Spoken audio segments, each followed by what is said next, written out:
tal? Buen día. Mi nombre es Carlos Rompri y bueno, en este caso del equipo 1 vamos a realizar lo que es el video resumen del parcial 3. Bueno, primeramente pues, hicimos una revisión de un video pues muy interesante de la protección jurídica de los programas de computadora. Y bueno, más que nada aquí en México pues ha habido bastantes controversias con la propiedad intelectual a los programas de cómputo, ya que la propiedad industrial en este caso no está considerando como estas invenciones de los programas de cómputo, porque no se le puede sacar tanto beneficio, no tanto provecho en sí.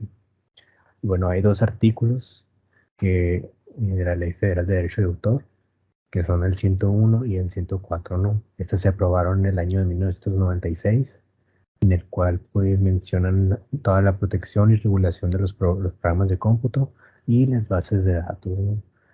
Todo eso por un certificado del Instituto Nacional de Derechos de Autor, el INDAUTOR, ¿no?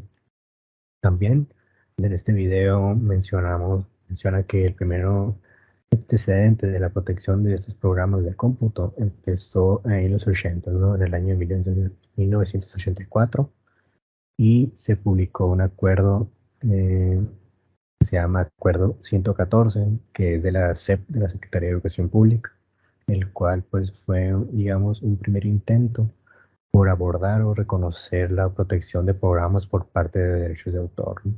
Aunque esta es ajeno a la Ley Federal de Derechos de Autor, esto pues más que nada recomienda el registro y el tratamiento de todas las obras materiales hechas y teniendo el mismo valor que una obra literaria, ¿no? Más que nada está manejando los mismos términos y mencionaba también por ahí que los castigos o sanciones por violaciones pues son de 6 meses a 6 años, ¿no? Y con multas de 50 a 500 veces el salario mínimo, que son 123 pesos, algo así. Después checamos lo que son los artículos relevantes de la Ley Federal de Derechos de Autor, ¿no? Como el artículo 101, el cual pues básicamente está definiendo el programa de computadora, la palabra del programa de computadora, entre otras cosas, ¿no? El artículo 102, que enfatiza que los programas se protegen con los mismos términos que las obras literarias, ¿no? Como lo había mencionado anteriormente. El artículo 103, que nos menciona eh, todo ese derecho patrimonial y derecho de una persona que puede tener beneficios económicos del programa de cómputo que él desarrolló, ¿no? O si la empresa elaboró un contrato para pactar esos beneficios, ¿no? El artículo 104, que habla del titular que conservará los derechos de autor, independientemente si éste lo vende, él puede autorizar o prohibir su arrendamiento, ¿no? Su renta, por así decirlo. Buenos días, buenas tardes o buenas noches. Mi nombre es Jaime León y yo les voy a hablar del registro de software, que pues se nos menciona que pues el software en sí, que en México aquí al software no se le menciona como un software en las leyes. Más bien aquí es mencionado como un programa de cómputo. ¿Por qué? Pues no sé, son simplemente las leyes de México. Eh, pues este programa de cómputo tiene distintos caminos para que tenga cierta protección al momento de querer, pues plagiarse. eh, y pues uno de los que mencionan en el video es el derecho de autor. La forma en la que este derecho de autor es utilizado es que el código fuente del programa se tiene que proteger.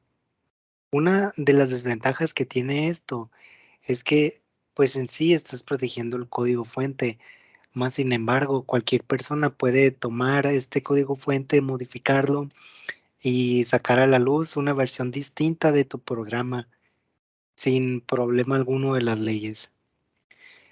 Otra desventaja que tiene esto es que, pues no se puede apropiar uno de la idea, ¿no?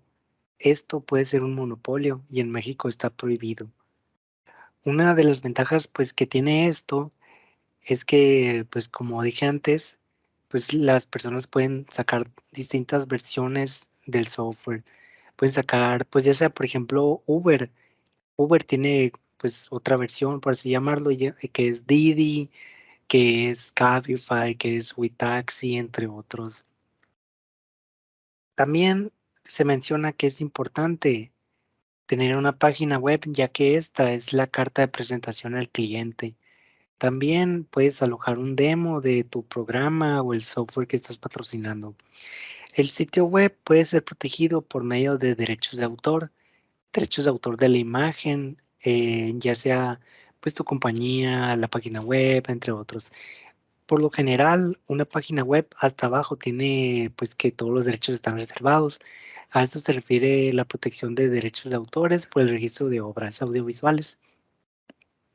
También explica que las patentes de software se pueden proteger de una manera distinta por medio del hardware de la computadora en este caso. O también, pues como se menciona en el video, si usted hace un brazo biónico, puede proteger el software del brazo biónico protegiendo el brazo, ya sea pues registrándolo, entre otras cosas. Hola, mi nombre es Adriel Isidro Sánchez Morales y yo hablaré sobre la semana del 28 de marzo al 3 de abril.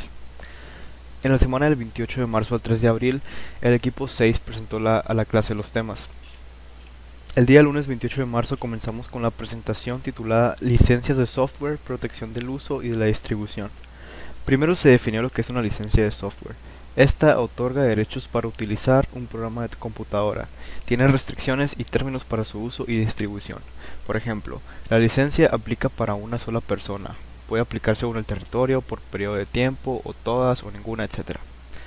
Puede otorgarse para diferentes tipos de uso, como reproducción parcial o total, traducción, adaptación, entre otros.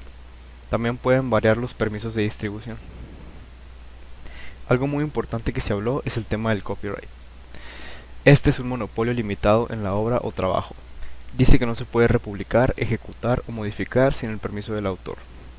Se mencionaron los términos de software libre o free software, el cual es una licencia que te da la libertad para modificar, copiar, distribuir, etc. el software en cuestión. También se habló sobre las 4 libertades esenciales que debe tener todo software libre. Estas son: ejecutar el programa de la manera y por la razón que se desee, estudiar cómo funciona el programa para cambiarlo, redistribuir copias para ayudar a otros y distribuir copias de versiones modificadas. Si no tiene alguna o todas de estas 4 libertades esenciales, no es un software libre. El día martes 29 de marzo se habló del software no libre, el cual se le llama así si le falta alguna o varias de las 4 libertades esenciales anteriormente mencionadas. Se hizo énfasis en distinguir el software libre al software open source. Este se refiere a que el código es accesible para quien sea, con el fin de mejorar el programa. Esto no significa que los programas open source sean necesariamente libres, pero todos los programas libres son open source. Para saber lo que es un software open source, están los 10 puntos de la Open Source Initiative. También se mencionó el copyleft, la cual es una regla que impide añadir restricciones para negar las 4 libertades centrales. Se mencionaron las EULAs, las cuales imponen restricciones adicionales sobre el usuario. Se explicó cómo crear un EULA, así como el formato, el orden de los datos, etc. Es un tema bastante extenso. Las ventajas del software libre son mayor seguridad, igualdad entre usuario y creador, entre otros. Y hablando de licencias, las más utilizadas son la GNU General Public License, la GNU Library, la Apache License 2.0 y las BSD3 y BSD2. También, como hay licencias buenas, hay licencias malas, las cuales utilizan la ambigüedad y tienen propósitos extraños y específicos, ya que para hacer una licencia buena tiene que ser todo muy concreto y objetivo, sin dejar dudas. Buenas tardes, mi nombre es Iker Marcor. Yo voy a hablar un poco de lo que vimos en la semana de los estudios de los observatorios tecnológicos. Y pues bueno, vamos a retomar lo que vimos esta semana. Básicamente vimos que es un observatorio tecnológico, en qué consiste y qué es lo que nos permite hacer. ya sea en tiempo real, buscando fuentes de información, ya sean públicas o privadas, en un área específica, transformando los datos de información útil expresada en boletines e informes. Estos estudios incluyen evaluar la cartera de patentes que permita jerarquizar y realizar el seguimiento de los procesos, mapas tecnológicos para trazar rutas a seguir en líneas, alertas automatizadas por tecnologías, empresas, boletines de vigilancia tecnológica por proyectos o tecnologías, informes de valorización tecnológica, informes de identificación de terceros. También vimos uno de los, bueno, estudiamos algunos de los observatorios sobre el ITSM, el Observatorio Virtual de Transferencia de Tecnología. Este fue uno de los que más me llamaron la atención hablando del área de la tecnología donde se especializa y todo lo que podemos hacer por mediante una sola aplicación. Luego, reglas de operación, básicamente hablábamos del objetivo general, que es contribuir los procesos de productos y servicios mediante la innovación de los sectores prioritarios para la economía nacional. Luego vimos los objetivos específicos, como lo son fomentar el desarrollo tecnológico y la adaptación de nuevas tecnologías. También podemos ver cómo promover la creación de capital humano especializado, fomentar la implementación de tecnologías de la industria 4.0. Luego vimos un poco de las definiciones que son los criterios de operación COP, DGISI, y la industria. También vimos qué significa la industria 4.0, la instancia ejecutora, logística inteligente, eh, entre otros. Otro de lo que viene siendo muy importante es la cobertura, hablando de la geografía, como el ámbito operacional es nacional y no importa de dónde estés. También tenemos el área de enfoque potencial y el área de enfoque objetivo atendida. Buenos días, yo soy Omar Castro y pues les voy a hablar sobre, pues más que nada, vigilancia en la tecnología y pues la inteligencia competitiva, así como sus herramientas y recursos en la vigilancia e inteligencia, el cual fue un tema que el equipo 8 llegó a exponer. Y pues empezaré hablando sobre lo que habló mi compañero Kevin, que empezó hablando sobre definiendo qué es una empresa tecnológica, el cual llegué a comprender que pues más que nada este tipo de empresas se llegan a basar pues más que nada en como mejorar los modelos pues, de un negocio tradicional, pero pues aún siguen siendo pues muy pocas en el mercado. Esto más que nada intenta mejorar que las personas que tienen conocimientos de la generación actual, o sea, con la tecnología y las generaciones que pues, se tienen que llegar a adaptar a estas, porque el cambio es inminente, tengan la facilidad de poder adaptarse mejor a estas, haciendo lo posible, pues trabajar en conjunto. También llegó a mencionar que pues este tipo de empresas tienen pues un impacto muy importante actualmente, ya que pues los negocios se van desarrollando en cuestión a esta, superando pues, lo que son empresas tradicionales, en las cuales se van quedando atrás, porque pues el mundo se va digitalizando, y pues es un cambio inminente que viene a que pues actualmente se podría decir. También llegó a mencionar mi compañero que sobre organizaciones intensivas en cuestión de conocimientos, en la cual se llegan a abreviar OCI, o CIC, perdón, las cuales son pues más que nada organizaciones, pues más que nada dentro de la economía, donde se llega pues más que nada observar la habilidad que los empleados se llegan pues a desenvolver, pues digamos en un aspecto pues fundamental en cuestión del mercado. Más que nada a través de pues la aplicación de conocimientos hacia pues digamos algo innovador, así como pues demandas que el cliente llega a solicitar. Y de un ejemplo de una empresa llamada Harris Plus, eh, la cual pues reside en América y el Caribe. También llegó a hablar para, más que nada, para llegar a comprender lo que es un IDI, el cual pues llega a mencionar que es una investigación en parte del proceso en la que pues un científico se llega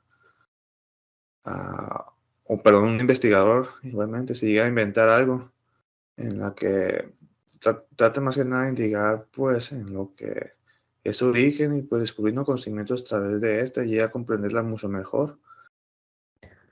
Y bueno, como conclusión, yo creo que a estas alturas del curso y a pesar de ver un plano muy general al principio con respecto a la propiedad intelectual, los temas expuestos en este tramo final, tanto el profesor como invitados y los mismos compañeros, están más, en este momento ya están más involucrados en lo que es el entorno del software, ¿no? Haciéndose más y más específico, haciéndose de lo general a lo particular, ¿no? Por ejemplo, vimos pues, todas aquellas leyes mexicanas que están enfocadas a programas de cómputo, también qué es lo que protegen, hasta dónde llega esa protección, qué es legal, qué es ilegal, y cuáles son todas las sanciones correspondientes en el caso de violar alguna ley, ¿no? Y también pues, nos enfocamos más en aquellos procedimientos o cómo desenvolverse a la hora de hacer un registro de software, ¿no? Pues como conclusiones, pues a mi parecer, en lo personal yo no sabía que el software se tenía que proteger de una manera tan distinta. Yo pensé que podías proteger pues tu idea, por así decirlo, pero no. El software, la protección del software eh, conlleva muchas distintas como alternativas o ciertos puntos bases en los cuales tienes que estar muy al pendiente para poder llevarlo a cabo la protección adecuada. También el hecho de que se pueden crear distintas versiones de un programa, eso ya sabía. Además de que se habla de que puede existir cierto monopolio si no se permitiera pues generar distintas versiones, lo que pues en México, como dije antes, está prohibido, es penado. Y pues en mi opinión es importante conocer sobre estas protecciones porque uno nunca sabe cuándo se puede necesitar. Bueno, y por último, como opinión, quería hablar de un tema que es el que más me llamó la atención, que era el del software open source, ya que se me hizo mejor que el libre en cuanto a que el open source tiene un poco de más control, por lo que asegura más la calidad y tiene muchos beneficios. Por ejemplo, no requiere de hardware muy potente, ya que pues no se requieren de servidores muy caros o que tengan mucha capacidad, por eso mismo de que es abierto para el público. También fomenta la creatividad, ya que permite modificar el software y publicarlo a otros usuarios. Por ejemplo, si tienes necesidades que el software no llena en sí, puedes modificarlo y subir este programa ya modificado al internet para las personas que tengan el mismo problema. Y lo hace más fácil de entender, ya que hay mucha ayuda disponible en foros o en la página del software. En conclusión, pues yo diría que se me hizo muy interesante cómo tenemos que ver a todas las instituciones, estos que vimos, estos observatorios, contemplarlos a la hora de hacer una infraestructura o todo lo que viene siendo el desarrollo de alguna investigación, pues es primordial. Entonces tenemos que tener en cuenta cada uno de estos observatorios y qué es lo que hace. Por ejemplo, los 10 observatorios de América Latina y el Caribe.